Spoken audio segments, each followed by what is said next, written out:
Roper versus Simmons is a fascinating case, very troubling. The nature of the crime and murder is extremely serious and difficult to read about.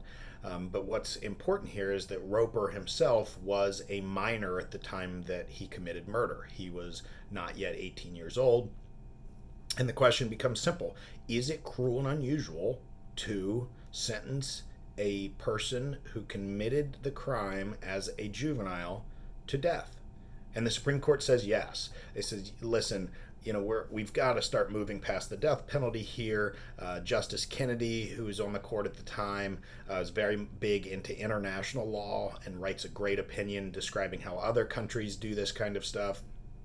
And he pretty much says, listen, we're one of the few developed countries in the world that still have the death penalty, and certainly one of the last places that still has the death penalty for juveniles. We have to get rid of it. This is just not something that we do in this world anymore. And the decision is pretty clear. Though it's split, it's a 5-4 decision, but the decision is clear that cruel and unusual punishment, a good example of cruel and unusual punishment would be sentencing a person who committed a crime as a juvenile to death.